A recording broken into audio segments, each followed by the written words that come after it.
A vossa significativa presença é sinal que a delegação da Amadora começa o timbre, tem cá trazido conferencistas para nos falar de diversos temas que são do interesse da nossa classe e da nossa profissão. E assim recomeçamos hoje, depois da abertura do ano judicial, com um novo tema, que são as nulidades da prova em processo penal, mas eu tenho aqui conhecimento que o Sr. Doutor, o nosso ilustre orador Paulo Saí Cunha, irá falar essencialmente sobre as apreensões de correspondência eletrónica. Quero agradecer a vossa pronta disponibilidade, o que nos apraz, para nos falar sobre este tema e, com certeza, no fim desta conferência, com certeza, regressaremos aos nossos escritórios e à nossa casa, com certeza, com mais conhecimento destas matérias. Não estou certo disso, mas, enfim, não tenho alguma esperança. Quero também agradecer, obviamente, ao Dr. João Massano, vice-presidente do Conselho Regional de Lisboa, porque, de facto, está sempre disponível para ajudar a delegação da Amadora e sempre que há alguma solicitação, é evidente que põe sempre todos os meios de todos os conferencistas relativamente aos temas que nós pretendemos. Muito obrigado por isso. Muito obrigado. E é evidente que é com a vossa ajuda que tudo isto tem sido possível. O Sr. Dr. Paulo Saí Cunha irá fazer uma exposição oral. No fim, demorará, por aquilo que eu sei, cerca de 1 hora, depois vai-nos sobrar algum tempo em que se abrirá um pequeno debate. Eu também já tenho conhecimento que o Sr. Doutor depois vai disponibilizar os PowerPoints, que entregará ou já estão na posse do Conselho Regional de Lisboa. Depois, a delegação da Amadora irá pedir ao Conselho Regional de Lisboa e todos os colegas que estão aqui presentes, se tiverem interesse, depois nós faremos chegar. É tudo. Muito obrigado. Sr. Doutor, faça. Aqui o nosso caro Manuel Ferrador, pedimos desculpa, mas eu prometo ser rápido. Agradeço a vossa presença, naturalmente. Uma sala cheia é sempre algo que nos dá um grande conforto e satisfação, uma vez que a formação é feita para vós e sem a vossa presença não fará sentido nenhum. Eu acho, e o Conselho Regional sempre tem entendido, que as formações são uma função essencial do Conselho Regional.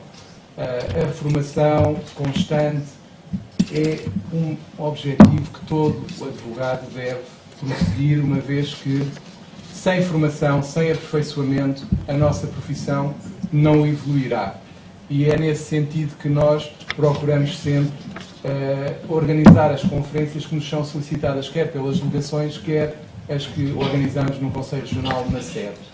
Felicitar a delegação da Amadora por continuar o seu espírito formativo e continuar a organizar este tipo de conferências e, por isso, na pessoa do seu Presidente, a felicito. Agradecer ao Dr. Paulo Saí Cunha, grande orador que tem, na minha opinião, um conhecimento muito aprofundado das matérias penalistas e por isso, naturalmente, tem uma grande facilidade e sempre que o ouço, para mim, é um prazer e aprendo sempre muito, apesar de já o ter ouvido algumas vezes, é sempre um grande prazer ouvi-lo, porque as experiências que ele tem nos processos que conduz, acho que são interessantes e importantes para todos. Hoje venho falar de uma matéria, não é por nada que eu trouxe o vermelho, não tem nada a ver com a matéria que ele vai falar, foi uma coincidência, foi uma mera coincidência, mas de facto esta é uma matéria que está na ordem do dia. E não é nenhuma provocação aqui ao Manuel, o vermelho, mas é uma matéria que está na ordem do dia, a questão da correspondência eletrónica e da sua validade nos processos penais.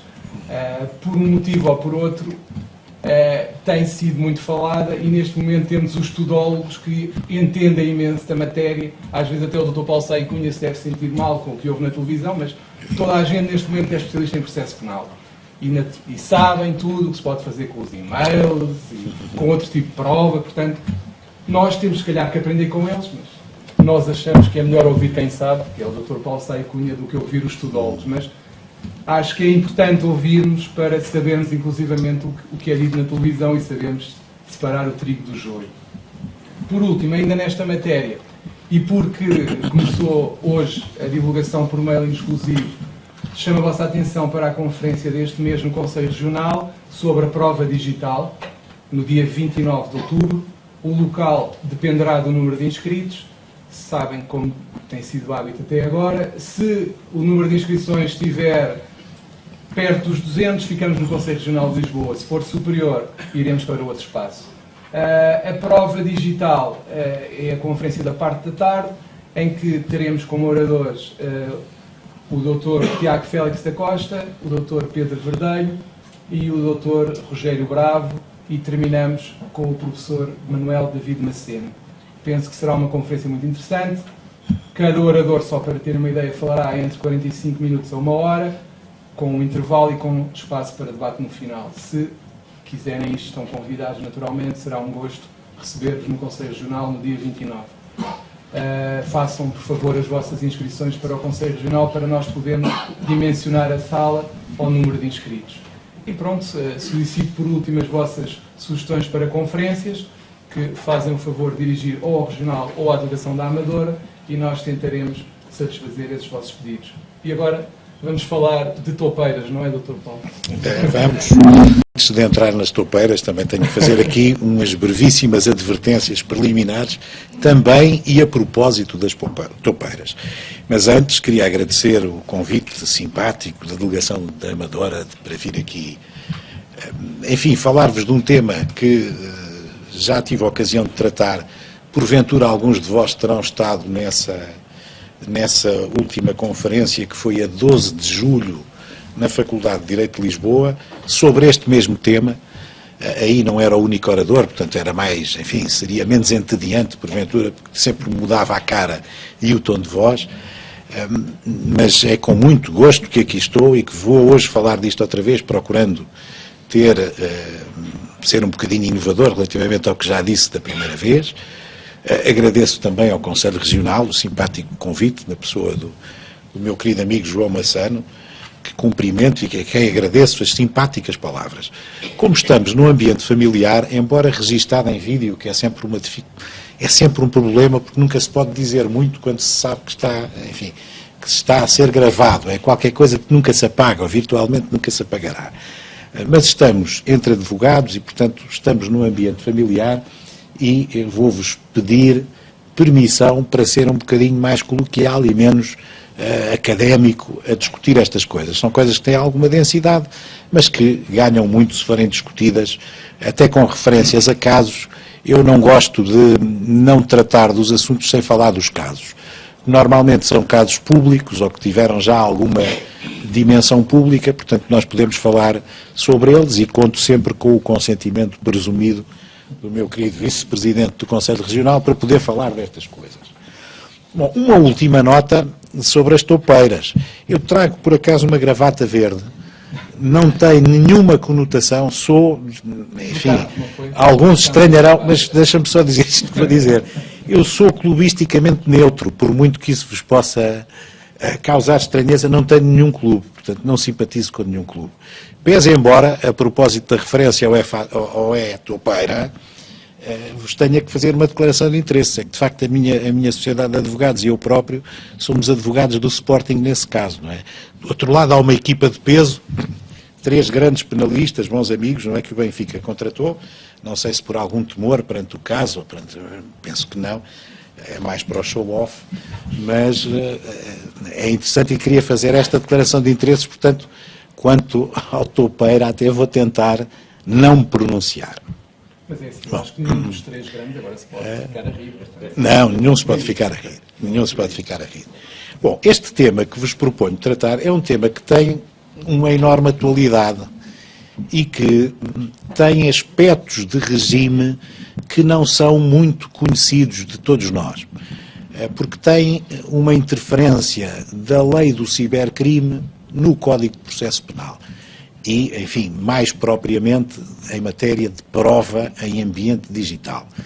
É uma lei muito importante, muitas vezes esquecida até pelos próprios magistrados do Ministério Público e alguns magistrados judiciais que têm que trabalhar com estas coisas. Têm presente o Código de Processo Penal, mas depois esquecem-se que há legislação especial que regula especificamente esta matéria. E é uma matéria de uma enorme importância, que é uma importância proporcional à generalização do uso da correspondência eletrónica.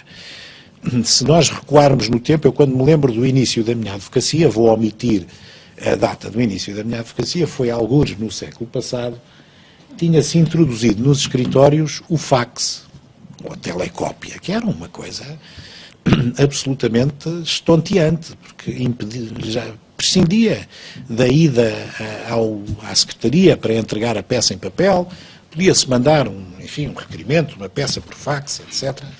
Era magnífico. Bom, mas nós hoje estamos a anos-luz de distância do fax. A anos-luz de distância do fax.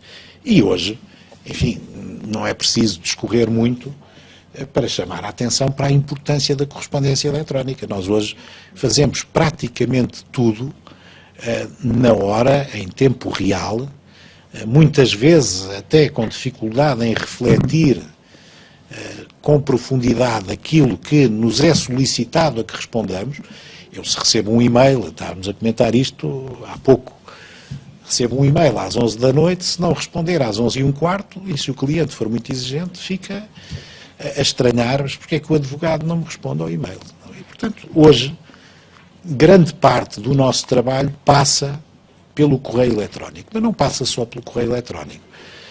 Passa por um conjunto de outros meios que, do ponto de vista legal, são assimiláveis ao correio eletrónico e que vão desde o Messenger ao WhatsApp, às simples mensagens, aos simples SMS, e, portanto, toda a comunicação escrita em ambiente digital acaba por estar abrangida por este regime de que vamos falar hoje.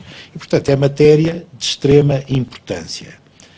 Quando hoje se pensa em meios de obtenção de prova e em meios de prova documentais, o papel da correspondência eletrónica e de todos estes instrumentos de comunicação assimiláveis à correspondência eletrónica tem um papel absolutamente esmagador. De tal forma que a velha correspondência epistolar em papel praticamente desapareceu. Não desapareceu de todo, mas praticamente desapareceu. Não tem de todo a importância que tinha. E, de facto, a matéria da correspondência eletrónica vem trazer aqui algumas alterações que têm vindo a ser assimiladas com alguma lentidão e alguma dificuldade. Eu, a respeito desta matéria, para ter aqui um enquadramento histórico, queria-vos trazer esta interessante reflexão do professor Manuel Costa Andrade, que vem a propósito da célebre reforma dos Códigos Penal e de Processo Penal de setembro de 2007, ainda se lembram disso, com certeza, foi uma reforma profunda e que, como diz e muito bem aqui o professor Costa Andrade, bruscamente entrou em vigor. Teve uma vacatio legis de 15 dias, uma coisa assim extremamente curta, teve imensas retificações, mas de uma assentada, foi uma espécie de furacão, de vendaval que atravessou o Código Penal e o Código de Processo Penal.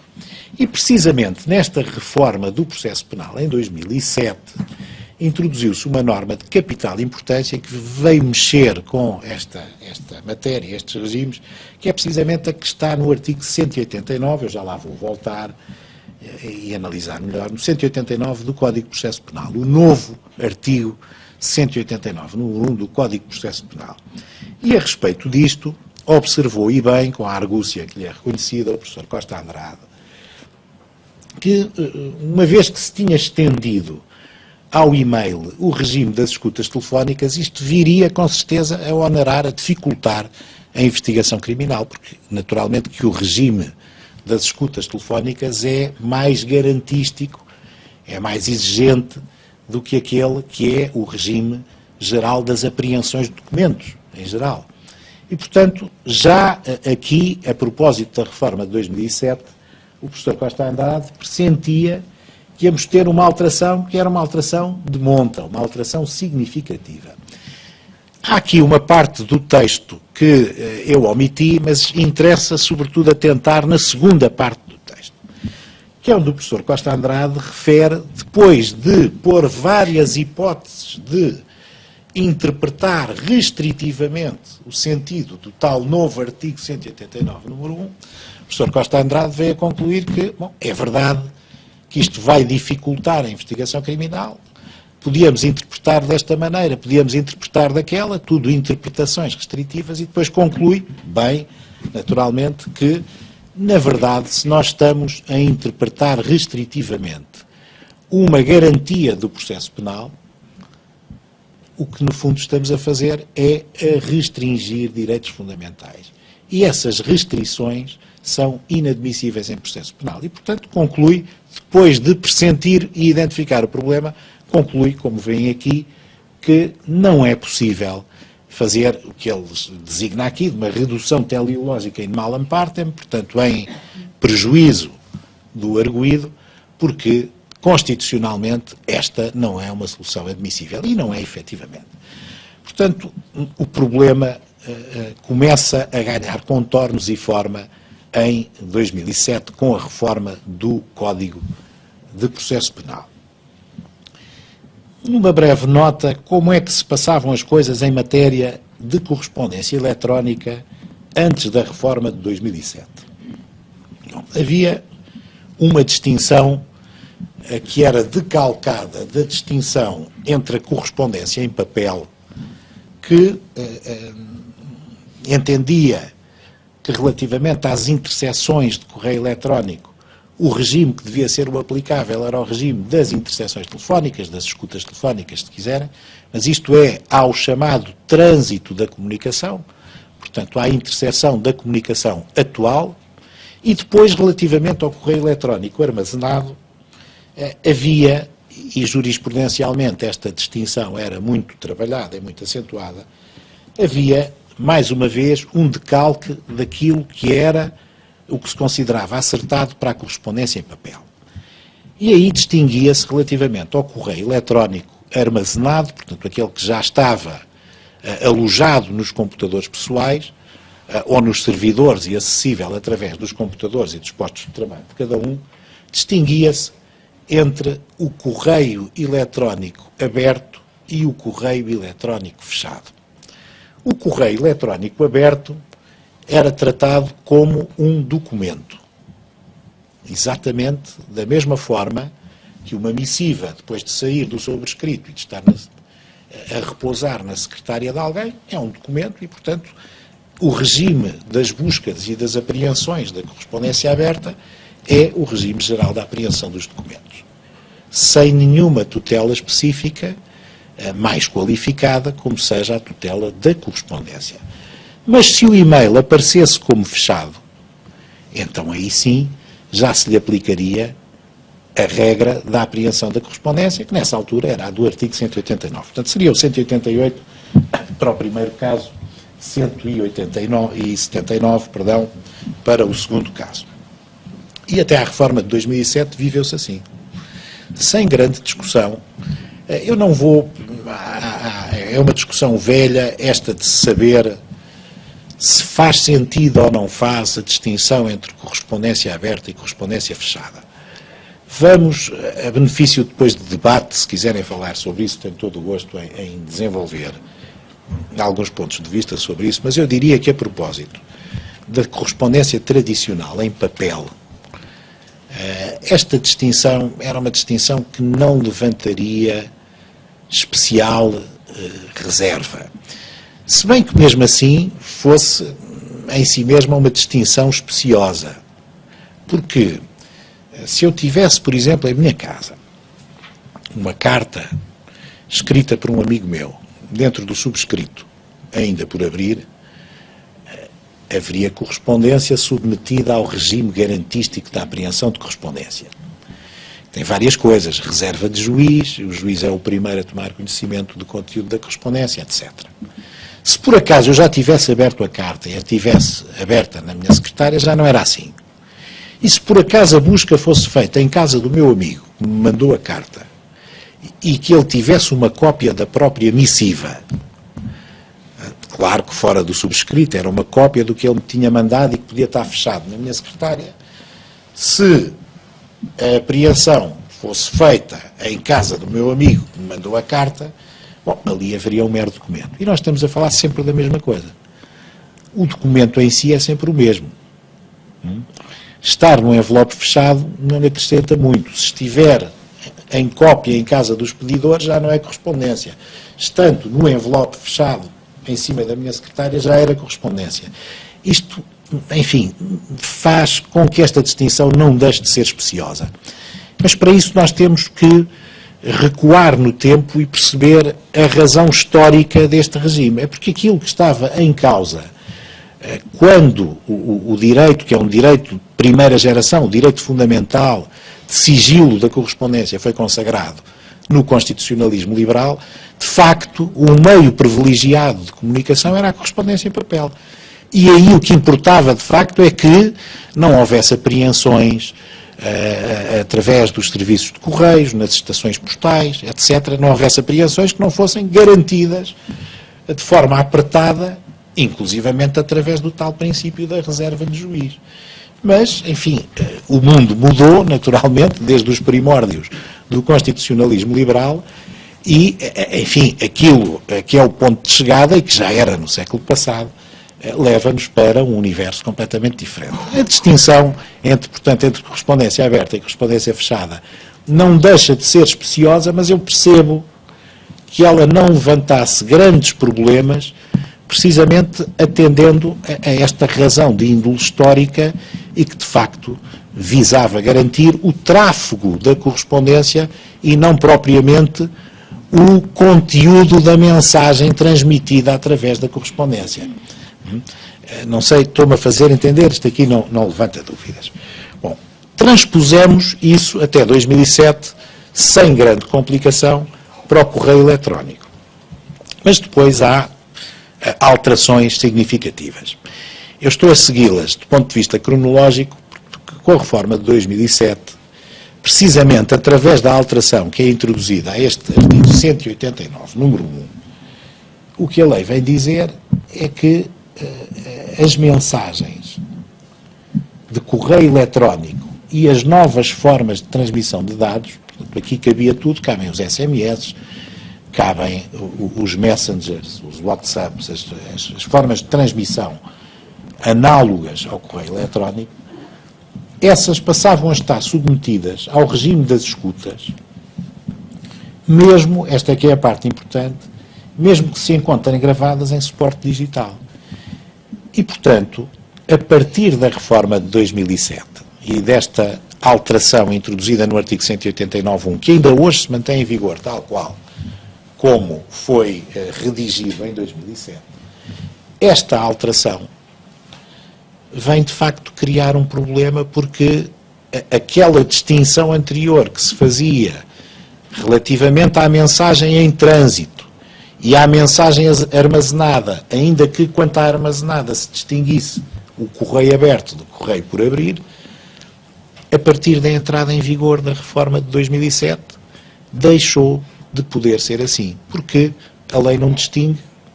Era o tal problema que o professor Costa Andrade pressentia e dizia: isto vai criar problemas à investigação criminal. Pois vai. Porquê? Porque relativamente àquilo que é correio eletrónico, nós temos a extensão do regime das escutas telefónicas.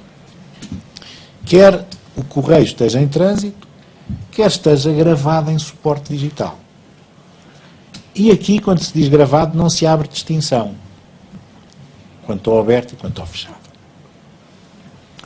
Aquilo que aparece aqui como LCC é a lei do cibercrime. A lei do cibercrime é posterior à reforma de 2007.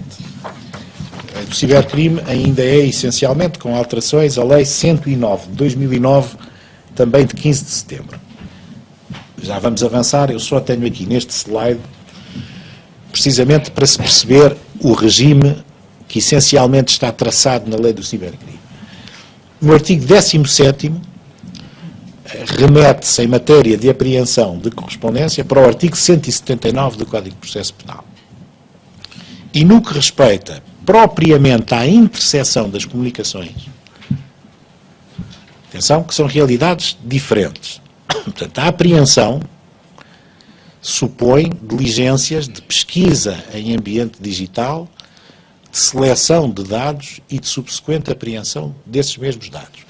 Portanto, o ambiente próprio em que decorrerá uma apreensão de correspondência eletrónica é o de uma busca. Tipicamente é o de uma busca. A interseção não é feita necessariamente numa busca. No fundo, é colocar sob escuta, entre aspas, a transmissão de dados de correio eletrónico ou equiparados. Pensem, por exemplo, nas SMS enviadas por telemóvel. Bom, e, portanto, a interseção das comunicações, de acordo com a lei do cibercrime, obedece ao regime das escutas telefónicas. Portanto, há uma remissão, não é inovador, porque isso já estava no Código de Processo Penal, mas agora, expressamente, quanto a esta matéria, o artigo 18º vem estatuir isto. E vem estatuir porquê?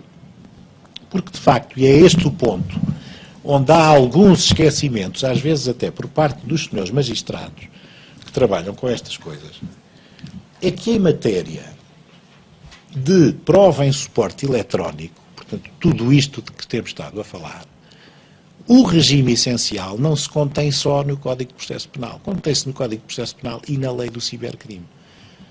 Precisamente por força desta disposição do artigo 11º, número 1, a linha C, da lei do cibercrime. Portanto, as disposições da lei do cibercrime são aquelas que regem sempre que em processo penal, portanto, aplicam-se a processos relativos a crimes, depois elencam, em relação aos quais seja necessário proceder à recolha de prova em suporte eletrónico. Bom, e, portanto, temos que levar em linha de conta estas disposições da lei do cibercrime e não só, na sua articulação com o Código de Processo Penal, e não só estritamente as do Código de Processo Penal.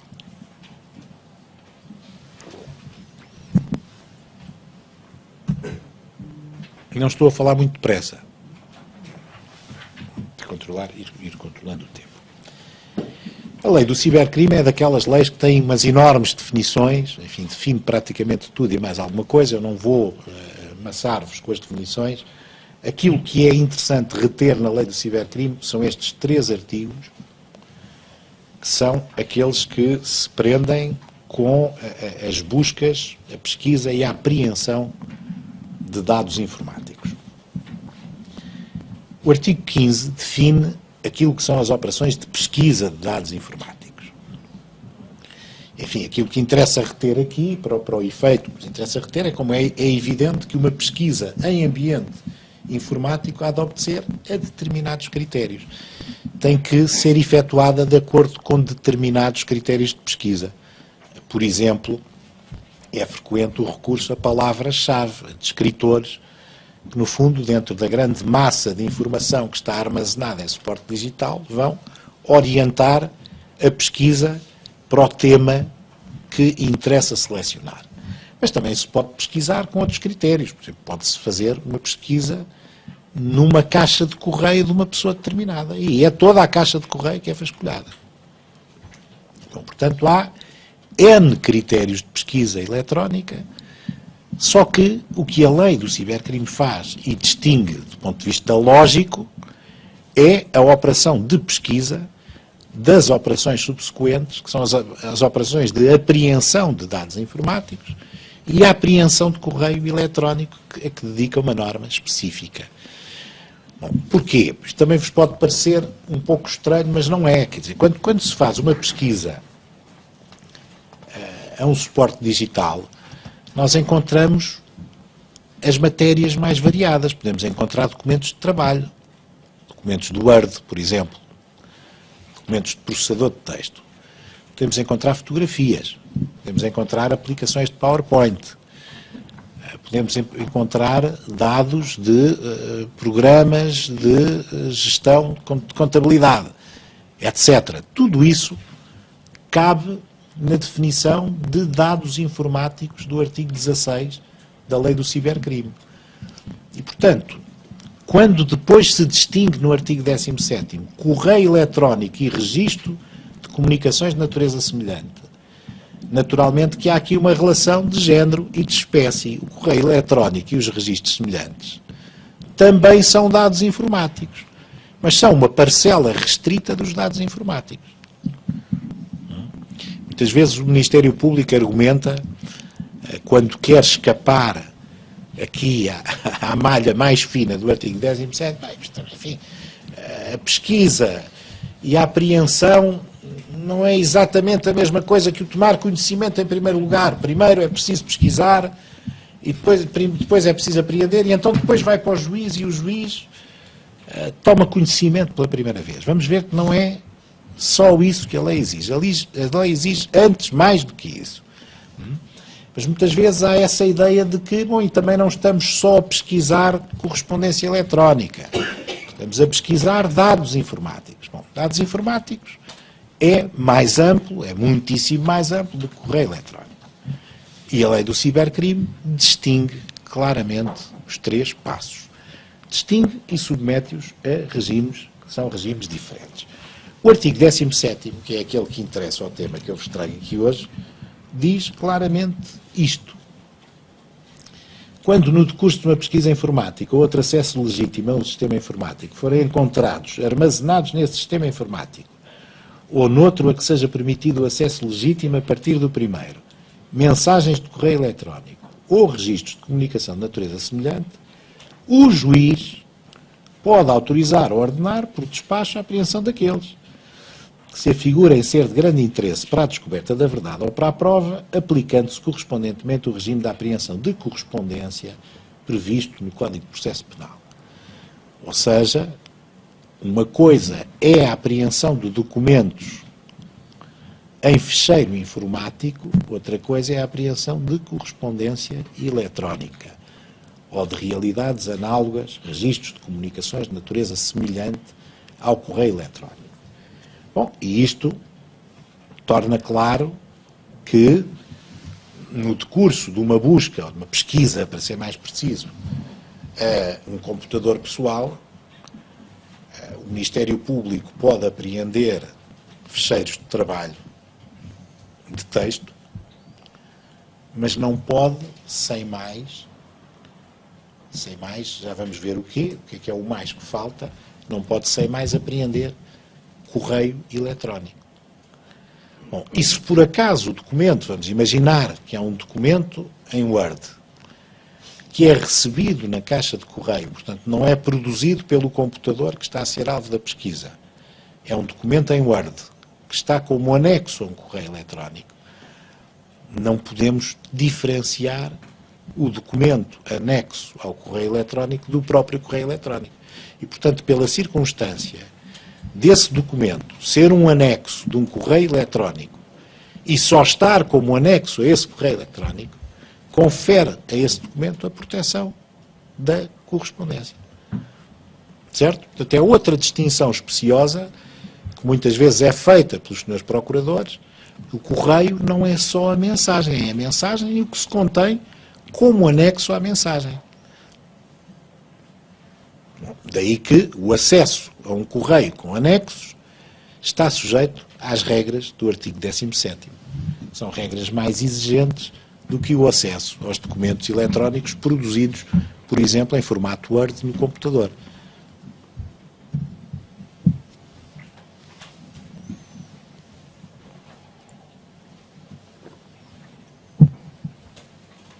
Bom, então, como é que se processam as coisas nesta matéria? No artigo 15º da Lei do Cibercrime, a pesquisa de dados informáticos, em geral, poderá ser ordenada pela autoridade judiciária competente. A autoridade judiciária, como sabem, é o Ministério Público na fase de inquérito, será o juiz de instrução relativamente aos atos jurisdicionais do inquérito, pode ser o juiz de julgamento, se não é frequente, mas pode acontecer, e se faça uma diligência de apreensão já no decurso da prova em julgamento. Os órgãos de polícia criminal também podem, em casos excepcionais, proceder a pesquisas sem prévia autorização, ou sem consentimento documentado de quem tem a disponibilidade destes dados. Mas neste caso é em situações que se restringem àqueles crimes de catálogo que integram os crimes de terrorismo, criminalidade violenta ou altamente organizada, e quando ainda por cima, para além disto, existam indícios da prática iminente de crime contra a vida ou a integridade física.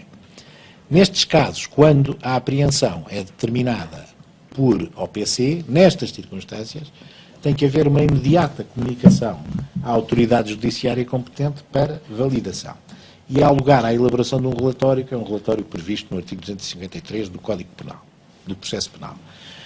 É excepcional, naturalmente, esta situação, e restringe-se a este tipo de situações. Bom.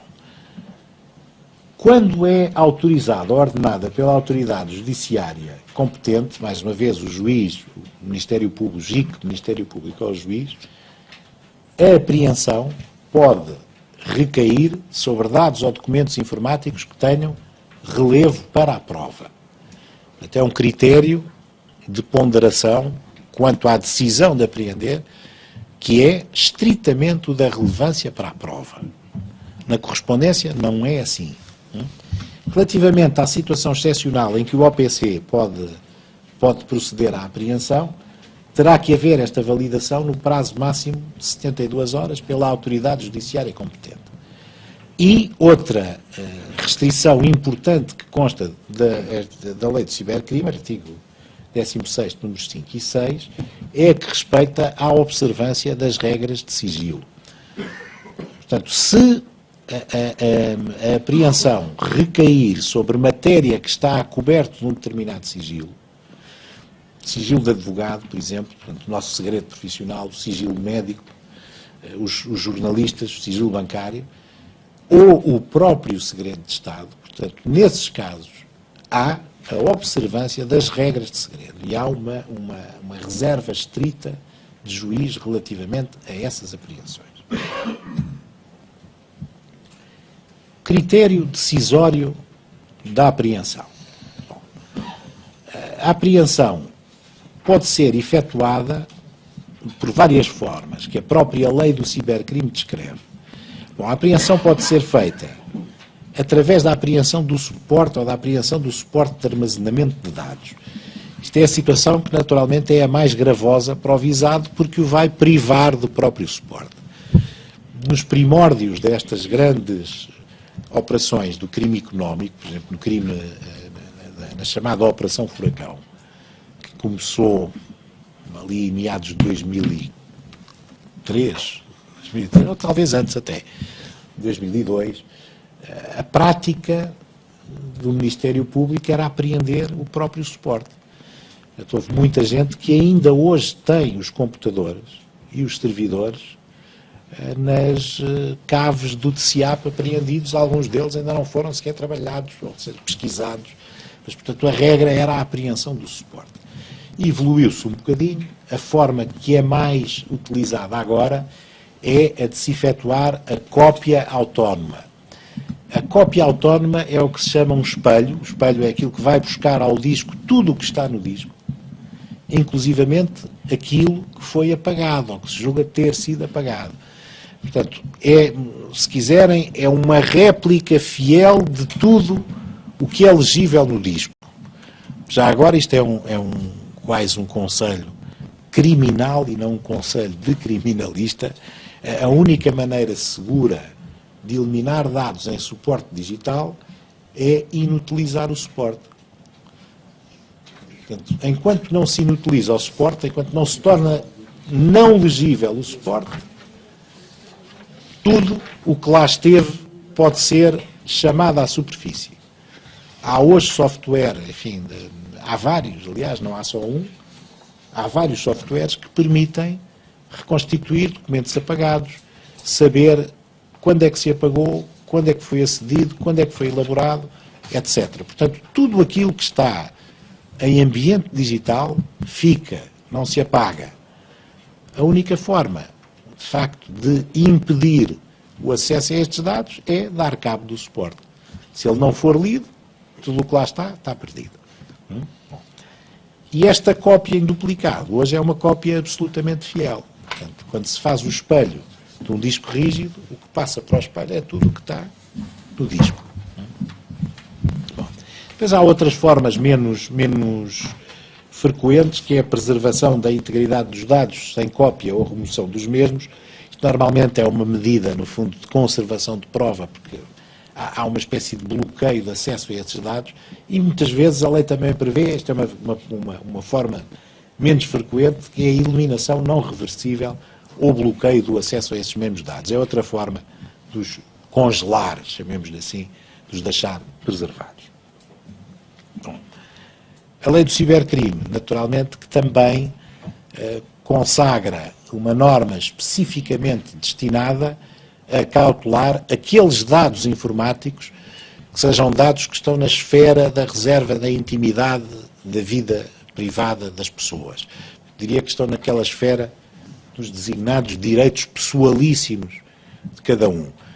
Não cabe aqui, por exemplo, dados de natureza bancária, mas fotografias íntimas, diários, apontamentos desta natureza cabem nesta proteção mais restrita. E nestes casos, naturalmente, que há uma estrita reserva de juiz e o juiz vai determinar, atendendo à sua relevância para a prova, a junção aos autos ou não, ou a restituição. Atenção, que eu estou só a falar, não estou a falar ainda de correspondência eletrónica. Só estou a falar de dados informáticos, quaisquer. Relativamente à correspondência eletrónica, nós temos regras específicas. Portanto, agora entramos no domínio dos e-mails, dos SMS, das mensagens do WhatsApp, etc. E esses são, de facto, como previa o professor Costa Andrade, são, de facto, muito mais complicados do que eram antes de 2007 e do que eram antes, complicados de tratar numa investigação criminal, do que eram antes de 2007 e do que eram antes de 2009, com a entrada em vigor da lei do cibercrime. Porquê? Desde logo porque a apreensão da correspondência eletrónica passa a ser objeto de reserva de juiz. Portanto, a autoridade judiciária competente para autorizar uma apreensão de correio eletrónico não é o Ministério Público, mesmo na fase de inquérito, é o juiz. Portanto, conclusão, sem mandado judicial não pode haver apreensão de correio eletrónico. Há jurisprudência já significativa neste sentido. Mas vou-vos citar até um acórdão a este respeito, que é interessante. Muitas vezes o Ministério Público esquece disto. A Polícia Judiciária esquece disto também. Bom. E depois a reserva de juiz não para no mandado. É que é ao juiz também que cabe o tomar conhecimento em primeira mão do teor da correspondência eletrónica apreendida. Isto está tudo nos slides, eu vou-vos disponibilizar os slides, não precisam de desviar a atenção, porque isto vai ficar... Já está, aliás, como... Enfim, eu esqueci-me de vos dizer isso, não é? Isto, ou o João tinha dito. Esta exposição é uma exposição que corresponde àquela que eu fiz em 12 de julho e que já está disponível no, Mas o site é difícil no Conselho Regional. Portanto, peço-vos desculpa. Sim, mas depois nós disponibilizamos por e-mail, porque às vezes não é fácil. É só para não estarem distraídos a ver, até porque isto depois é ser-vos-á facultado. Claro que, já agora para desanuviar um bocadinho, não sei se se lembram daquela piada que se contava. Eu não vou dizer quem é o autor da piada, mas não vou dizer quem é o visado. O visado era um conhecido e não muito apreciado professor da Faculdade de Direito de Lisboa, e o autor da frase é o professor Marcelo Caetano. Sabem qual é ou não? Numa arguição de uma tese de doutoramento, terá dito o professor Marcelo Caetano, arguente ao candidato: o senhor, na sua tese, tem ideias boas e originais, com a particularidade de que as originais não são boas e as boas não são originais. Portanto, eu, enfim, relativamente a isto também não tenho, enfim, aquilo que seria bom já não é original e o que é original não é com certeza bom, portanto, porque esta apresentação já circula por aí. Bom, depois, quem quiser adivinhar quem era o visado, enfim, penso que já não será do tempo da maior parte de vós, mas a mim ainda me deu aulas, por acaso. Não tive grandes problemas com o professor em causa. Continuando na matéria da apreensão da correspondência eletrónica, para além da reserva de juiz, que se traduz naquilo que está na primeira parte do slide, depois ainda há pressupostos materiais da apreensão que são diferentes daqueles que se aplica na apreensão dos documentos, em geral. Nos documentos em geral basta que tenham relevo para a prova. Aqui não. Na apreensão de correspondência eletrónica, em primeiro lugar, é necessário que tal correspondência seja expedida ou dirigida a suspeito. Não é admissível a apreensão de correspondência de terceiro, que não seja suspeito na investigação. Naturalmente que este critério é mitigado porque é conhecido que muitas vezes se pode utilizar a interposta pessoa como, enfim, veículo dissimulatório do verdadeiro autor da correspondência, não é? Ou destinatário da correspondência. E, portanto, a lei prevê que, de facto, que dirigida a suspeito, mas ainda que sob outro nome ou através de pessoa diversa. Não é qualquer crime que admita a apreensão de correspondência. Terá que ser um crime punível com pena de prisão superior a 3 anos. Todos os outros não admitem apreensões de correspondência. E, por outro lado, a apreensão tem que se revelar de grande interesse para a descoberta da verdade ou da prova. E, como a lei, o Código de Processo Penal, não é neutro em termos semânticos, se diz num lado relevo para a prova e se diz no outro grande interesse para a descoberta da verdade ou prova, isto tem um significado material preciso. E, portanto, não basta que tenha algum interesse, que possa vir a ter algum interesse, que remotamente possa ser importante. Não. No critério de apreciação do juiz, tem que se concluir, logo naquele momento, que se trata de correspondência que se reveste de grande interesse para a descoberta da verdade ou para a prova. E estes critérios são o tal crivo mais apertado a que está sujeita toda a correspondência eletrónica. A preterição de todos estes requisitos gera um vício a que é combinada a nulidade. É uma nulidade forte. Nulidade forte porque é daquelas nulidades que a lei não trata propriamente como nulidade no catálogo das invalidades, portanto, as tais nulidades absolutas, as nulidades sanáveis, as nulidades dependentes da arguição, as irregularidades, mas aqui a nulidade é uma proibição de prova. Portanto, está prevista no artigo 126 do Código de Processo Penal e, portanto, prova proibida por intromissão abusiva na correspondência, violando a garantia constitucional da inviolabilidade da correspondência, os artigos estão aqui referidos, é combinada com uma nulidade que é uma nulidade absoluta. Portanto, aquele material que seja apreendido, material, leia-se correio eletrónico, apreendido com preterição da reserva de juiz e dos tais critérios ou pressupostos materiais de apreensão, redunda em prova proibida. Portanto, é um material que é imprestável para efeitos de prova. E esta imprestabilidade, esta nulidade, naturalmente que atinge aquele meio de prova, ela é imprestável e atinge, por via do efeito à distância, de que também já ouviram falar, tudo aquilo que dependa indiretamente, remotamente, do meio que, entretanto, vem a ser declarado nulo ou invalidado por esta via. Portanto, estamos a falar de um vício importante e que pode ser decisivo. Aqui já é a jurisprudência. Eu aqui queria vos advertir para uma coisa que é muito importante na nossa profissão e que às vezes nos esquecemos. Tudo isto cai por terra. A própria nulidade cai por terra. Aliás, se calhar aqui vale a pena fazer uma visita ao artigo 126 do Código de Processo Penal.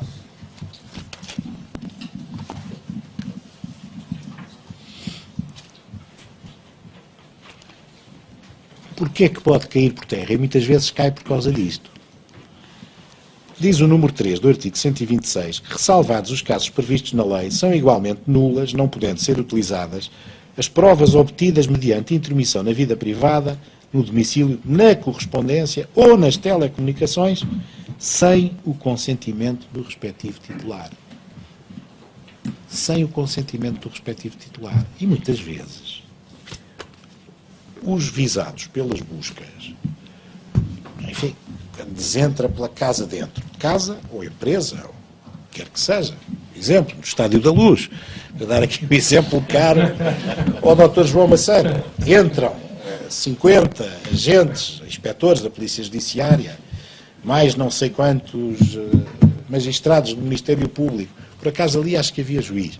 Mas vamos imaginar que não há juiz. Não está lá juiz nenhum e o mandado é o mandado do Ministério Público. Bom, e então dirigem-se aos computadores dos visados. Então vamos lá ver aqui os e-mails. Autoriza-me a ver o e-mail. Claro, claro. Senhor Inspetor, esteja à vontade. Então consigna-se no auto. O visado autorizou e acabou a nulidade.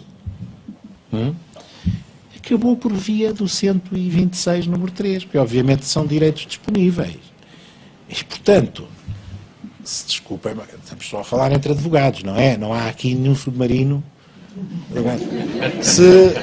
Isto agora devia parar a gravação. Se cai na esparrela do consentimento, mas consinta e tal, que há sempre aquela pressão para o consentir. E as pessoas, enfim, um bocadinho imbuídas daquela máxima cada vez mais, como é que eu ia dizer, mais ténue, não é? De que quem não deve, não teme. Claro que sim, veja à vontade, faça e aconteça. Pronto, depois disso está sanado o vício antecedente. Atenção que eu estou a falar de processo penal, mas há realidades às vezes ainda mais sombrias do que as do processo penal, porque este tipo de buscas e apreensões hoje pode ser feito inclusivamente por reguladores. A autoridade da concorrência, por exemplo, faz buscas. E normalmente fala-as a coberto de mandado do Ministério Público, mas querem apreender a correspondência eletrónica. Acham que podem fazê-lo, não é preciso juiz. Não é? Normalmente isto é sanado pelo consentimento do visado. Senhora autoridade da concorrência, está bem, veja, faça, consignou-se no auto, está resolvido o problema. Bom, o Banco de Portugal pode fazer buscas e apreensões.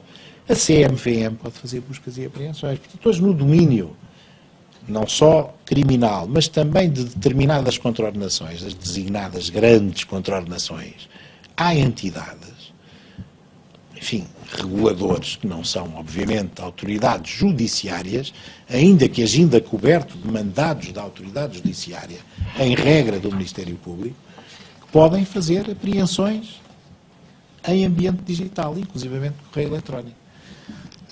E há casos vários em que se vai discutir em tribunal isso. A jurisprudência, eu estou quase a concluir, depois podemos trocar impressões sobre isto. Está aqui citada a jurisprudência no sentido do que, enfim, aqui descrevi, e também no sentido da superação daquela distinção que era especiosa, como vos disse, entre o correio aberto e o correio fechado.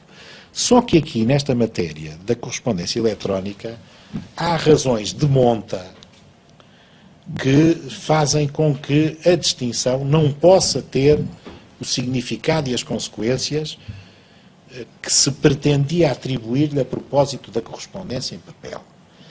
A correspondência eletrónica tem uma carga completamente distinta da correspondência em papel, porque tem muito mais subjacente do que o papel de uma carta, ou do que o subscrito de uma carta. Diz muito sobre quem expediu, quando expediu, se foi alterado ou se não foi. Portanto, tem um conjunto associado de metadados que estão lá e que não estão, de maneira nenhuma, no suporte de papel. Mais do que isso, a utilização do e-mail hoje está de tal maneira generalizada que muito do que se diz deixou de dizer por telefone. Isso às vezes até é irritante. Eu estou no meu escritório, tenho um colega qualquer que, em vez de pegar o telefone e falar comigo, me manda um e-mail. Depois tenho que estar a responder ao e-mail. Queres ir almoçar não sei aonde às tantas horas? Quero. Aí está. Tudo em correio eletrónico. E, portanto, há outra distinção especiosa que também muitas vezes é trazida aqui para a discussão, que é a distinção entre o correio pessoal e o correio profissional, que também não tem grande sentido. Hoje em dia, mesmo através do nosso endereço profissional, nós trocamos mensagens de teor estritamente pessoal. Estritamente pessoal. E, portanto, não vamos comparar nem trazer para aqui, porque são coisas muito mais profundas, com outra dimensão e outro significado, aquilo que é a velha e vetusta, diria eu, distinção entre correspondência aberta e correspondência fechada, que relativamente à correspondência eletrónica não tem nenhum valor. Desde logo porque, e isso é qualquer coisa que ainda não há software, tanto quanto sei, se calhar estou desatualizado, mas tanto quanto sei, ainda não há software que permita dizer com rigor se um e-mail que foi aberto e que depois é marcado como não lido pode ser interpretado como um e-mail já lido. Portanto, eu posso ter na minha caixa de correio uma série de e-mails que estão por abrir, que na realidade já abri, depois marquei como não lido para ler melhor mais adiante. E posso ter muita coisa aberta acidentalmente, porque cliquei quando não queria e, entretanto, aquilo fica lá no fluxo de correios recebidos, na inbox, não é? Da caixa de correio, como aberto quando nunca foi aberto. Ou só foi acidentalmente aberto, não foi lido. Portanto, é uma distinção que não cabe aqui efetuar, tal como não cabe a distinção entre correio pessoal e correio profissional. E tal como relativamente às próprias pessoas coletivas, também é importante, as pessoas coletivas, elas próprias gozam de uma tutela constitucional ao sigilo das comunicações.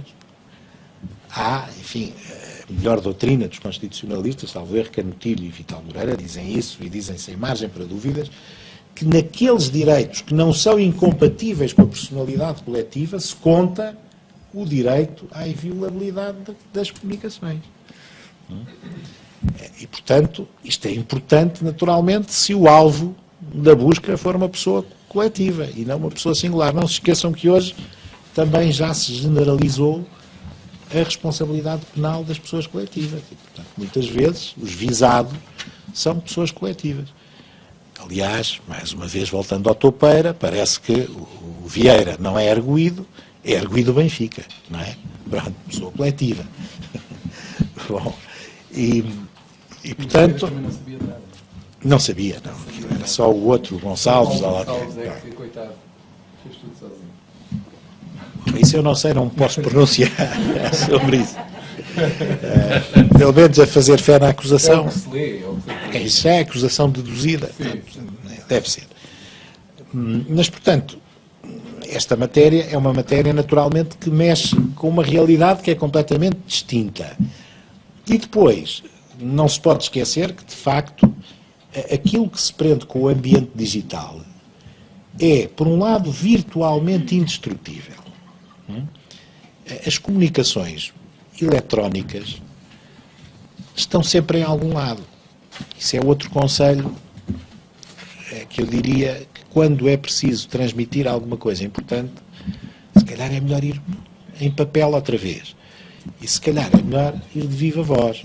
Porque aquilo que está num e-mail é virtualmente indestrutível e incontrolável. A partir do momento em que eu faço a expedição de um e-mail para um lado qualquer, deixo de ter controle. Porque alguém vai receber. Ele vai fazer um percurso. Portanto, sai do meu computador ou do meu servidor, passa por N sítios e vai aterrar noutro. Os SMS, a mesma coisa. Que o diga agora o Ronaldo, não é, com esta situação do Futebol Leaks e tal. A ser verdade. Não se sabe se é verdade. Até mensagens, SMS, trocados com o advogado, foram pirateados, não é, pelo Futebol Leaks, não é? E, portanto, o ambiente digital, de facto, é diferente do mundo físico e tem um conjunto de dados e um conjunto de vulnerabilidades que tornam necessário que, de facto, as garantias em torno do meio de obtenção de prova que vai incidir nesta realidade seja rodeado de todas as cautelas. Daí a reserva de juiz, a nulidade combinada, não é? A nulidade de proibição de prova que afeta inelutavelmente a prova que seja obtida com preterição de todas aquelas formalidades e requisitos materiais. Portanto, estamos a falar de uma realidade que, pela seriedade de que se reveste, pelo conjunto de informação, o que é legível e o que está subjacente, os tais metadados que não são alcançáveis a olho nu, mas que estão lá. Portanto, tudo isso tem, enfim, de facto, de tal modo se prende com a esfera da vida privada de cada um, que até já há alguma jurisprudência, que não é muito, não é assim tão nova como isso, já tem alguns anos, do Tribunal Constitucional Alemão, como sabem, anda sempre um bocadinho à frente destas coisas, que fala num chamado património digital, os nossos vizinhos espanhóis chamam-lhe o entorno digital, que é, se quiserem, o rasto que a nossa vida hoje deixa e que não é apagado em tudo o que é o mundo digital. E isso tem a ver com a correspondência, mas não só, tem a ver com tudo o que fazemos. Quer dizer, hoje há aplicações no telemóvel que dizem os quilómetros que eu andei e os lances de escadas que subi. E isso são dados informáticos. E por onde andaste? E por onde andei. Não andei. Eu lembro-me que há uns anos, no processo da Casa Pia, acho que fomos pioneiros nisso, tínhamos que fazer relativamente aos arguidos, que defendiam os arguidos, havia advogados do lado dos assistentes, mas quem defendia os arguidos foi confrontado com uma diabólica probácio, que era provar que eles não tinham feito aquilo. Como é que se prova que alguém não fez uma coisa que é vagamente imputada? Um dia, ali para os lados da Buraca ou de Lisboa, o A abusou do B. E a acusação era isto. Como é que se prova? Bem, vamos provar que fulano de tal nunca foi à Buraca. E então convocámos para esta prova, pela primeira vez, antes da reforma de 2007, as chamadas localizações celulares, agora muito usadas neste processo do chamado achamento das armas de tanques. Enfim, isto já está publicado em todo lado, mas o essencial da prova são localizações celulares. Onde é que estava o major não sei quê no dia tal? Estava aqui, acionou a antena tal, fez não sei o quê. Portanto, este entorno digital, tudo aquilo que nós produzimos no mundo digital fica lá, não é apagado. Bom, daí que, enfim, estas garantias se recomendem e se recomende que nós, advogados, que estamos normalmente do lado dos visados e a defendê-los, às vezes estamos do lado dos que atacam. E isso também é legítimo e também é bom. Mas, como normalmente, e aquilo que está mais no nosso código genético é a defesa, é bom que se conheça estes regimes e que eles sejam aplicados. E pequenos truques como este do não consentir, consinta não sei o quê, não consinto nada, eu vou consentir porquê? Não consinto. Pronto, porque de facto basta isto para estragar tudo. O nosso Código de Processo Penal, que é ainda apelidado de muito garantístico, ter um excesso de garantístico não é nada garantístico. Antes, pelo contrário.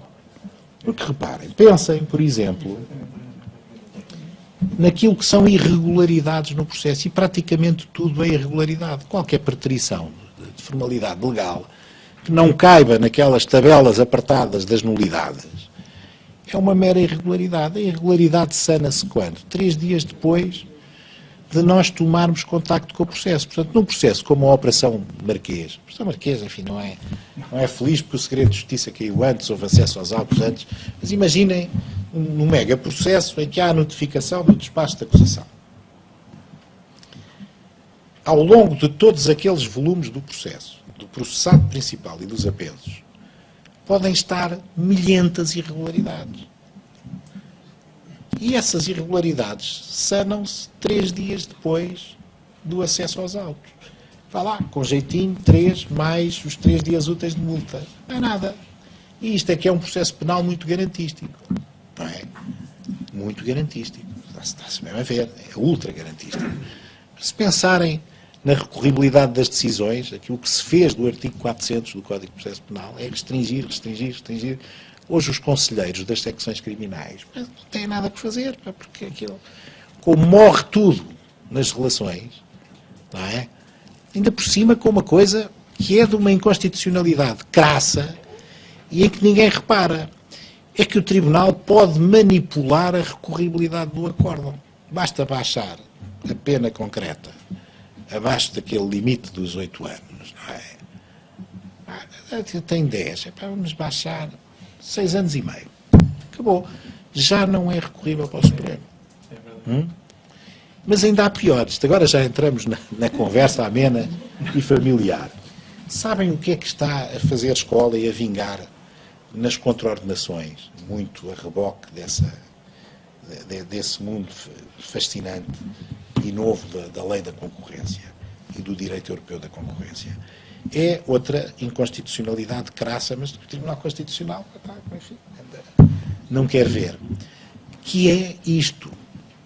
A autoridade da concorrência pode fixar a coima atendendo ao volume de negócios do ano anterior ao da decisão. Não interessa o ano da prática da infração. É o ano anterior à decisão. E até já se vai ao ponto da autoridade perguntar aos visados qual é o resultado de exercício previsível para este ano, 2018. O visado tem que responder, naturalmente. Este ano são 2 milhões. Ano passado foram 3. Vou decidir este ano porque a pena é calculada com o exercício do ano passado, que foi melhor daquele que previsivelmente será o presente. Mas se previsivelmente o presente for melhor, vamos empatar a decisão e proferimos-la no ano seguinte, para recair. Quer dizer, isto é claramente inconstitucional. Porque a Constituição obriga a que a pena, ainda que não determinada, mas determinável, seja determinável no momento da prática da infração.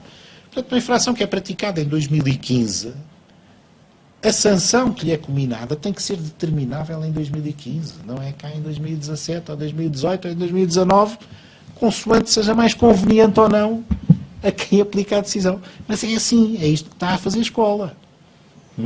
Bom, e nós temos que, naturalmente, modestamente, e no nosso campo de batalha, não é? A ordem anda muito, não o Conselho Regional que organiza estas coisas, mas se olharmos lá para cima eu não vejo tudo a assobiar para o lado e tal, discutir coisas menos interessantes, mas estas questões ninguém as discute. Muito bem, agora já falei demais, tenho aqui a jurisprudência.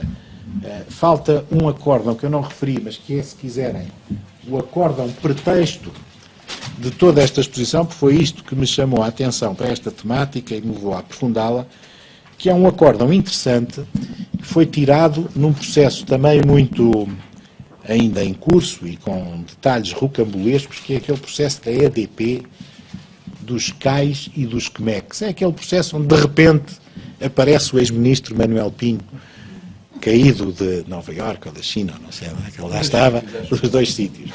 E é um acórdão, não está aqui citado, mas eu este posso-vos dar, é de facto exemplar, o acórdão 184/12.5 TELSB-AL1 da 3ª secção da Relação de Lisboa, foi precisamente tirado neste processo e que confirmou uma decisão do juiz de instrução criminal Ivo Rosa, que declarou a nulidade destas apreensões de correio eletrónico. Houve recurso do Ministério Público e a relação confirmou integralmente a decisão do juiz de instrução do Tribunal Central, do juiz Bonzinho. Claro que podia ter sido o outro juiz a prolatar a decisão, ela teria sido diferente e aí tinham que ser os advogados dos arguidos a recorrer e não o Ministério Público. Mas, enfim, pronto, agora vou-me calar e fico ao vosso dispor para discutir estas questões, outras de processo penal, ou de direito penal, ou de contraordenações que queiram discutir dentro da latitude que me foi dada, não é? Pelo vosso presidente da delegação e pelo meu querido amigo João Massano. Quem quiserem fazer perguntas, põe o dedo no ar, diz o nome. Então, o Dr. Paulo Fernandes. Paulo Fernandes. Eu gostaria de colocar aqui uma questão ao doutor que tem a ver com o consentimento. Tem a ver com o consentimento da consulta, da obtenção da prova, dos elementos e se é relevante ou não o facto de o agente, enfim, da prática dos factos, ser maior, menor e, no caso de ser menor, estar acompanhado pelo tutor, pelos pais, por quem exerce o poder paternal ou até pelo advogado.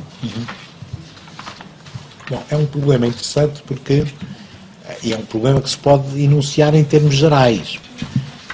Porque eu diria que para efeitos penais o consentimento vai depender da capacidade natural do menor, portanto da sua capacidade de entender e querer, pelo menos, a partir dos 16 anos. Porquê? Porque se a imputabilidade penal, e até para outros efeitos, que não só da imputabilidade, está fixada aos 16 anos, não é, como sabemos, a idade em que se atinge a maioridade, pelo menos em regra não é essa a idade, não é? Não sei se ainda há aquela emancipação pelo casamento ou não, é matéria que não, ainda há, pronto, então, tirando esse caso excepcional, não é? Eu diria que a partir dos 16 anos, como não é, enfim, embora depende da qualificação, não deixa de ser um negócio jurídico, o consentimento é um negócio jurídico, mas que pode estar ao alcance da capacidade natural do menor maior de 16 anos. Agora, eu diria que abaixo dos 16 anos não há, se quiser, não há grande solidez para se entender que esse consentimento é validamente prestado por um menor de 16 anos. Embora, enfim, admito que a resposta possa não ser clara, porque a lei penal atribui determinada relevância à idade e há atos relevantes que têm subjacente um consentimento ou certas formas de consentimento, por exemplo, crimes sexuais, em que se distingue a idade abaixo de 14 anos, acima de 14 anos, não é, que podem ser relevantes para efeitos penais, mas há cautela, eu diria que consentimento abaixo dos 16 anos é de muito duvidosa validade, acima dos 16 anos, uma vez que se admite a imputabilidade penal acima dessa idade, diria que é um consentimento relevante se for prestado pelo titular. Noutros casos, terá naturalmente que ser o representante legal a consentir. Não é? Posso fazer só uma questão acerca desta questão, Sr. Doutor? Eu não percebi se o doutor pediu se o menor estaria ou não acompanhado por advogado. Não. No caso, não estaria acompanhado por advogado, nem pelos pais, porque exerce o poder patronal. Mas eu entendo que o consentimento aqui não deve ser exercido pelo advogado. O consentimento é um ato pessoal. Mas se não estiver acompanhado pelo advogado até aos 21 anos, não argui-se sempre a nulidade de todos os atos prestados pelo advogado? Não lhe sei dar essa resposta. São regimes que eu não domino, certo? E, portanto, a resposta que eu procurei dar foi em tese geral. Admito. Mas os 21 não estava. Não, mas atenção, que esse problema é um problema diferente. É que aí há uma obrigatoriedade de assistência por defensor. E aquilo que é preterido é a obrigatoriedade da assistência por defensor. É um problema distinto do consentimento. Que o menor pode estar assistido por advogado e consentir, pode estar assistido por advogado e não consentir, e pode consentir e não ter advogado. Aí o que leva à invalidação, se quiser, é a falta de assistência do advogado quando ela é obrigatória. E acho que até aí é a nulidade insanável, creio eu. Vale para um estrangeiro que não domina a língua portuguesa também, é a mesma coisa. Um analfabeto. Analfabeto. Doutor Joaquim Leno. Eu perdi-me, mas tentei apanhar o comboio de curva, mas já. A minha questão é assim. A apreensão que o doutor referiu pelas entidades reguladoras, nomeadamente de correspondência eletrónica, dizia, há áreas em que eles podem, que essas entidades reguladoras podem fazer diretamente por habilitação legal apreensões, ou é necessário sempre haver um mandato prévio judicial para as fazer? Não, como o doutor sabe, essas entidades lidam com frequência com matérias contraordenacionais. Certo. Mas é eventualmente necessário fazer esse tipo de apreensões. Certo. É necessário, nos regimes que eu conheço, são vários, são todos regimes especiais, é necessário um mandado, até porque, por exemplo, no caso, e este caso aqui é singular ou será partilhado pela CMVM também, até há algum tempo. Agora não sei se o próprio Banco de Portugal não pode fazer. As buscas domiciliárias, a Autoridade da Concorrência podia fazê-las, e aí tinha sempre que haver mandado do Ministério Público. Nos outros casos, sim, do Ministério Público. O problema é saber se esse mandado é válido para a apreensão da correspondência eletrónica. Eu acho que não é, pelos argumentos que tive aqui a desenvolver. E, portanto, mesmo com mandado de busca do Ministério Público, esse mandado não será suficiente se pretender apreender correio eletrónico. Tem que ser judicial. Tem que ser judicial. E não só. tem que ser judicial e a correspondência tem que ser selada e presente ao juiz. É o juiz que vai tomar conhecimento dela em primeira mão. Porquê? Porque eu entendo que, ainda que isto não esteja expressamente regulado, por exemplo, na lei da concorrência, ou no Código dos Valores Mobiliários, ou no regime geral das instituições de crédito e sociedades financeiras, ainda que não esteja expressamente regulado, a lei do cibercrime é a lei especial. E, portanto, se não está expressamente regulado, não quer dizer que seja permitido. Até porque estamos a falar de um direito fundamental, que é o direito à inviolabilidade da correspondência, extensível às pessoas coletivas. Por isso é que eu vos disse há pouco que as pessoas coletivas também gozam deste direito constitucional, desta garantia constitucional da inviolabilidade da correspondência. Portanto, não serve dizer que, bom, mas a lei da concorrência não prescinde, não prevê a necessidade de mandado judicial. Está bem? Não prevê para aquilo que permite o mandado do Ministério Público fazer. Portanto, se quiserem apreender documentos de trabalho guardados nos computadores, muito bem. Se quiserem apreender contabilidade, muito bem. Se quiserem entrar no correio eletrónico, muito mal. Aí já não podem, porque tem que haver mandado judicial e as outras garantias. Não é? Tem que ser o juiz a apreender e a pronunciar-se sobre aquilo que tem relevância, tem o tal grande interesse para a descoberta da verdade ou para a prova. Não é? Foi esclarecedor ou não? Agora, eu só não me lembro, e como estão sempre a mudar as leis, quem começou por ter esta faculdade das buscas domiciliárias foi a Autoridade da Concorrência. Eu creio que a CMVM também tinha, embora a CMVM tenha competência relativamente a 2 crimes. O Código dos Valores Mobiliários prevê 2 crimes e o próprio REGICS, o tal regime das instituições de crédito, também prevê um crime. Mas, de facto, onde mais atuam é no domínio controle nacional. E aí, enfim, também tem a porta aberta para isso. Na concorrência só há contraordenações, não há crimes. Doutora? Sandra Martins, eu queria colocar uma questão, Sr. Doutor, que é a seguinte. Quando se dá a apreensão, uma busca normal, e se dá a apreensão de um telemóvel de um cidadão, esse telemóvel não é selado, tem as mensagens todas apagadas, de correio eletrónico, e é feita uma análise técnica, é o que é chamado, processualmente, uma análise técnica a esse telefone.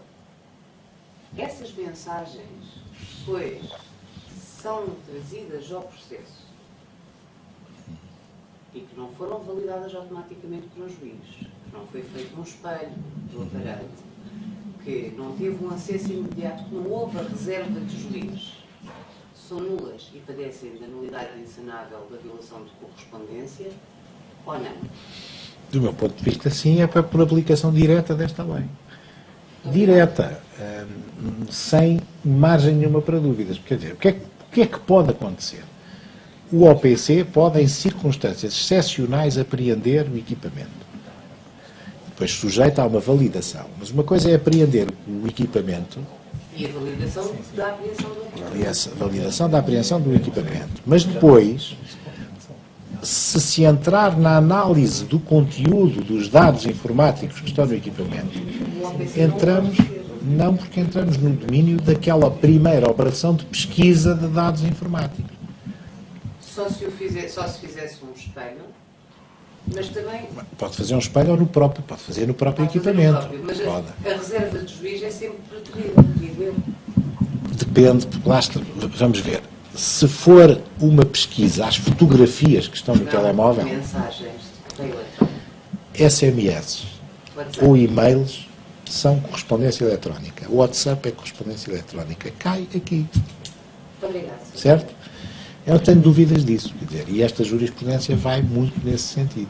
Eu também entendo que... Doutora?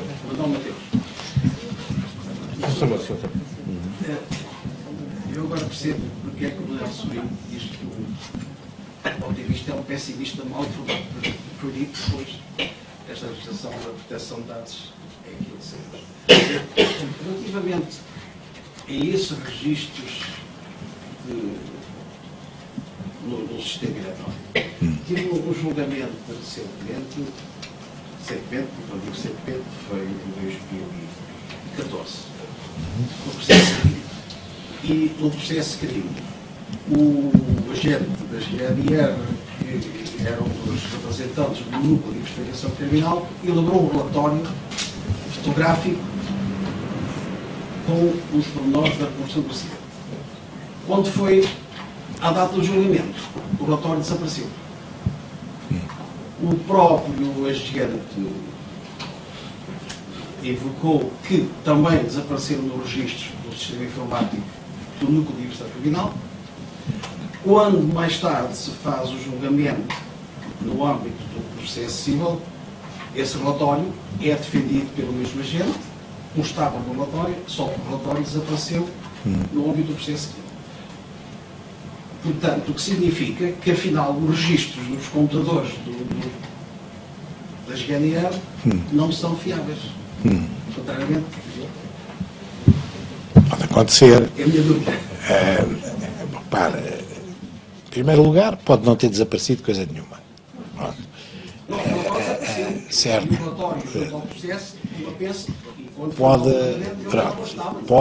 Pode ter sido destruído acidentalmente, pode-se ter destruído o suporte onde estava. Há N explicações para isso. O suporte físico. Tudo isso pode ter acontecido. Agora, uma coisa é certa. Se o relatório era um ficheiro que estava num computador e foi apagado, se teclou lá no delete do coisa,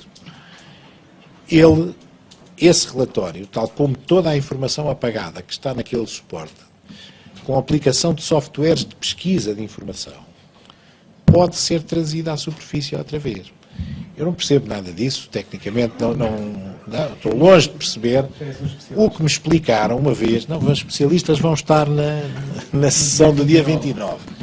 Aquilo que me explicaram, que eu percebi assim de forma grosseira, é que quando nós apagamos um documento no nosso computador, aquilo que estamos a apagar são os atalhos para chegar a esse documento.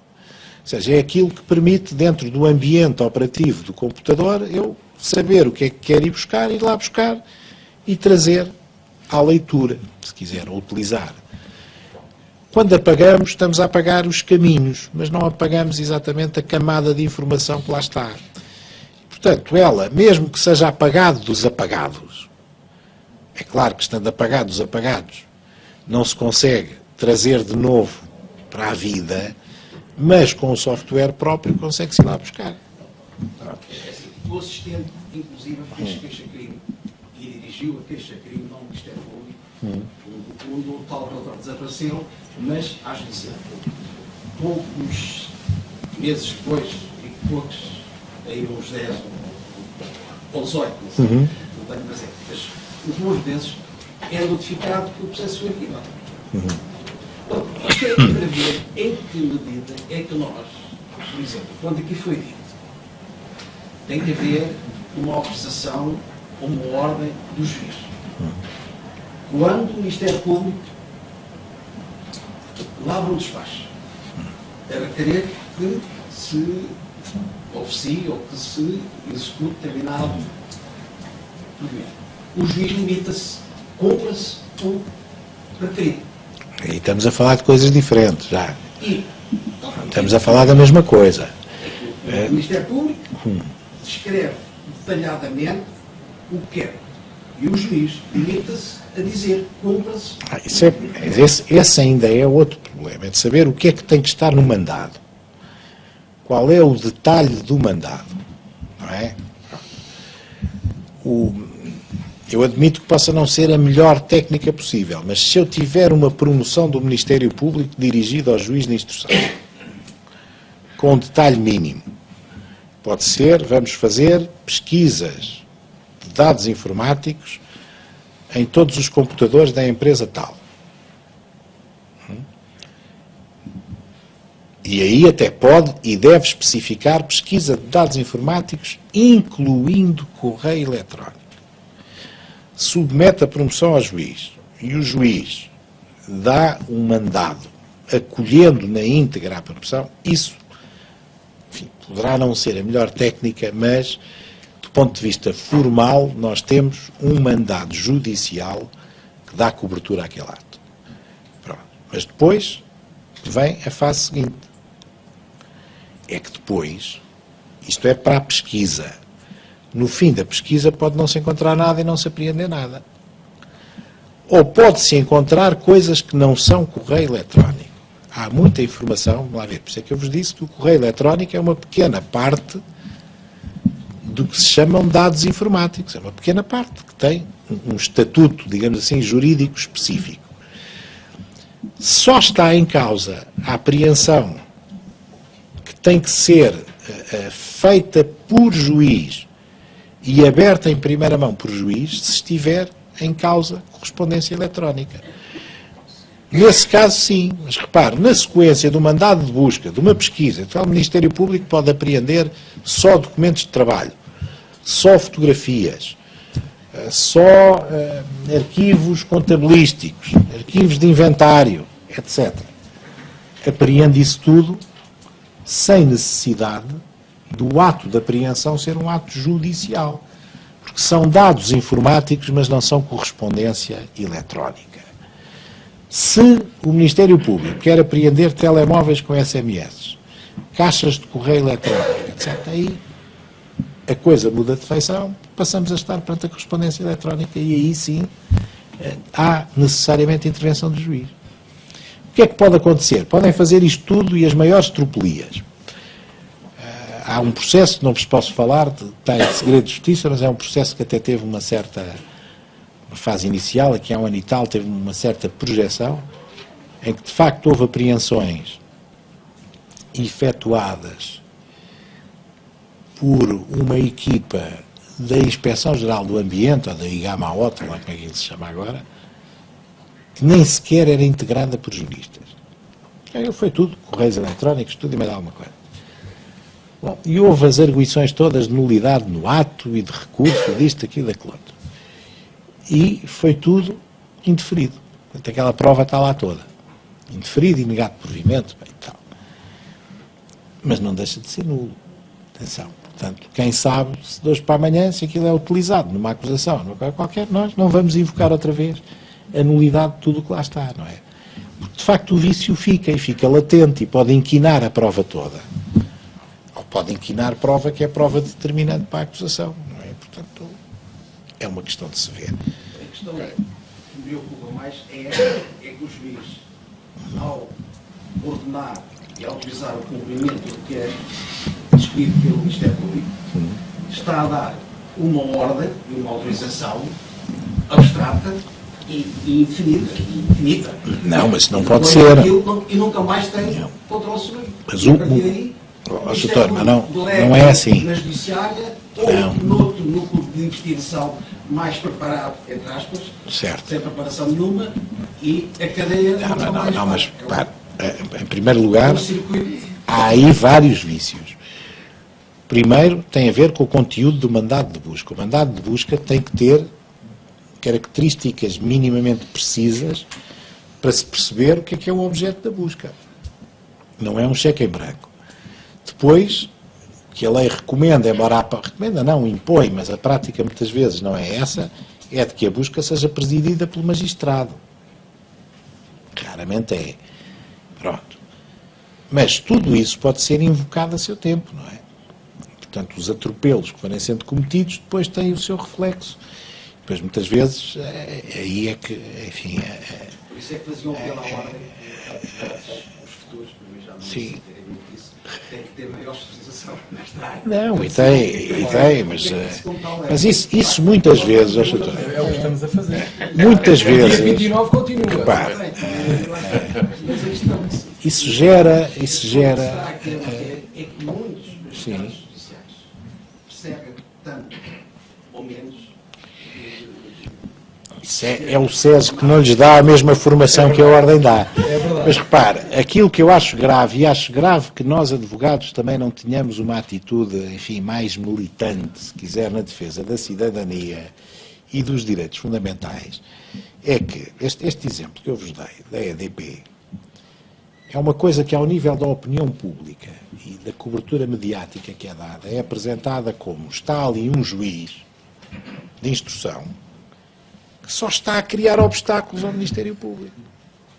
e que está a dificultar a investigação.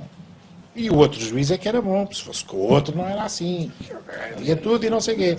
Pronto. Esta ideia é uma ideia perversa, porque aquele juiz está a ser o juiz de instrução na fase de inquérito. O juiz de instrução na fase de inquérito não é um passador de bolas do Ministério Público, não está lá para fazer o que o Ministério Público quer. Está lá para equilibrar os interesses da investigação e os direitos fundamentais. E o que é espantoso é que, ao nível da opinião pública, quando um juiz de instrução exerce as funções do juiz de instrução e as exerce bem, é apontado como um obstáculo à investigação. Não é a investigação que faça as coisas bem feitas. E no processo penal não há regras formais. Nenhuma regra do processo penal é puramente formal. Tem sempre um fundamento material qualquer. Portanto, se há prova ilícita no processo, essa prova não tem valor. Ponto. Por mais sugestivo que seja. Pensem no caso, porque se pensarmos com este foco, toda a gente concorda. Então aquelas coisas dos futebol leaks a respeito do Ronaldo têm valor de prova? Não, não podem ter e tal. Mas se forem a respeito do ministro Pinho ou do Mexia, o Pinho é um bandido e tal, aí já pode valer. Não vale nada nem num caso nem no outro. Mas não é por ser o Ronaldo ou o Pinho. É porque é prova ilícita, não é? E tanto é ilícita, sendo prova referente ao Pinho como ao Ronaldo, como ao Sócrates, como a quem quer que seja. Não é? Portanto, os juízes não estão lá para dar conforto a atos que são atos de atropelo aos direitos fundamentais, que violam a lei processual penal. E, portanto, o problema é dos doutrinadores. É dos tais opinadores, é dos tais papagaios de que o João Massano falava há bocado, que dizem tudo e mais alguma coisa. Depois vão para a comunicação social dizer coisas que depois as pessoas acham que é verdade e que vão variando consoante a pessoa visada. Este é o problema. E os advogados não se podem vergar perante isto. Quando temos advogados na televisão que se vergam perante isto, esse é um problema. Às vezes são advogados eles próprios. Exatamente. O Código Penal que prevê a denúncia criminosa. Essa denúncia criminosa eu não a vejo ser exercida. Volta e meia há. Sim, volta e meia há. Não, mas aqui o que é mau é que, de facto, hoje generalizou-se esta ideia. Eu também já uma vez fiz aí um pequeno, se quiseres, João, com um dia falamos sobre isso. E no outro dia falámos em Sintra também, noutra coisa, que são as relações entre a comunicação social e a justiça e alguns advogados em particular. É que uma coisa e às vezes é difícil ver a linha de fronteira. Eu acho perfeitamente possível, aliás, até sou dos mais, se quiserem, menos conservadores em matéria de sigilo profissional. Acho que, com muita pena do António Jaime, já temos discutido isso, e com o Vasco Marques Correia também discutia, acho que este mecanismo de se pedir autorização para falar dos casos ao Presidente do Conselho Regional é uma coisa que já é anacrónica, não se justifica. Portanto, acho que o advogado do processo, se o processo é um processo mediático, isso, portanto, já está na opinião pública, se não é ele que o leva, é o processo que já lá está, deve poder falar com respeito por todos os deveres deontológicos que existem. Sigilo profissional à cabeça, segredo de justiça se houver, aquela regra que impede o recurso a expedientes desleais para obter vantagens. Portanto, não se pode utilizar a comunicação social para obter vantagens para o cliente ou para o próprio advogado. Mas tudo isso são regras deontológicas que estão no Estatuto. Não tem nada a ver com o pedido de autorização. Não tem nada a ver. Agora, o que é mau, porque aí há a violação crassa da regra do Estatuto, e isso é que é mais esquecido, ou enfim, há contemporização com isso, é quando temos advogados a comentar processos confiados a colegas e que não comentam as questões do caso. Eu posso comentar a validade das buscas, por exemplo, sem estar a falar do caso concreto da Operação Marquesa ou do caso A, B ou C. Mas tenho visto ultimamente muitos colegas a discutir a estratégia processual de outros colegas. Mas o não sei quê não disse. Eu acho que o arguido devia ter dito não sei quê. Este advogado está a ir por um caminho, porque advogados a fazerem isto. Isto é uma coisa absolutamente escabrosa, não é? Sobretudo quando muitas vezes, se não todas, aquilo que é a opinião destes papagaios que andam para aí a debitar pseudodoutrina, normalmente é errada. do ponto de vista da aplicação da lei, dos princípios, é errada. Não só prestam um mau serviço à classe, não é? E violam a deontologia profissional, como depois aquilo que transmitem à opinião pública não é correto. Embora muitas vezes seja aquilo que a opinião pública quer ouvir.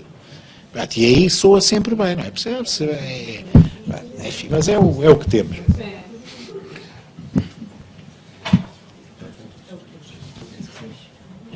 Colegas. Sim, força. Também temos que sair. É o último. Somos despejados depois. Quando diz que a apreensão de determinado suporte, depois tem que ser fechado e analisado por um juiz, o que eu pergunto é, isto na prática é mesmo assim? Não. Eu tenho a noção da quantidade de correio eletrónico que eu tenho nas minhas caixas de correio, dos 15 anos para aí. Quando falo de processos com os e-mails, com esses meios processos todos, ou os juízes de instrução não fazem mais nada, ou então, não sei que na prática isto é feito. É verdade. Na prática, olha, pode fiscalizar. Posso lhe dar um exemplo que é exemplar. E é de um processo, fazer aqui estamos todos entre colegas, todos vinculados ao sigilo profissional. Neste processo chamado Operação Lex, onde respondem 2 juízes, não respondem porque não foram acusados, mas são arguidos, 2 juízes, desembargadores, conhecidos. O processo tem um percurso muito interessante, porque é um processo que, por força do foro especial destes 2 magistrados, está a decorrer no Supremo. E é muito raro ver juízes conselheiros a decidirem o que quer que seja da fase de instrução ou da fase dos atos jurisdicionais de inquérito. Porquê? Porque as coisas não chegam ao Supremo. Pela tal restrição dos recursos, nunca chegam lá. E aqui, de facto, é um juiz conselheiro do Supremo que está a exercer as funções de juiz de instrução. E as coisas têm sido feitas de forma exemplar. Há um suporte, tal espelho, que foi apreendido e selado pela Polícia Judiciária, porque era um envelope selado. Houve a abertura dos envelopes selados, em diligência presidida pelo juiz, e agora é o juiz que está a tomar conhecimento do teor da correspondência eletrónica, podendo cada advogado assistir, naturalmente ninguém vai fazer, mas são horas de trabalho, mas podendo cada advogado que o deseja assistir à abertura do correio eletrónico do respectivo constituinte. E, em teoria e no respeito pelos princípios, é assim que deve ser feito. Se isto acontece na prática, é muito raro acontecer isto. É muito raro porque, muitas vezes, aquilo que acontece é que, de facto, as pessoas e mesmo os advogados se perdem através do consentimento, da facilitação do consentimento. Porque autoriza a que não sei o quê. Autorizo, sim senhor, não há problema nenhum. Eu tive, e aqui não vou pôr nomes nenhuns, quando estive no então Conselho Distrital, fiz muitas intervenções em buscas em escritórios de advogados como delegado do Conselho Distrital.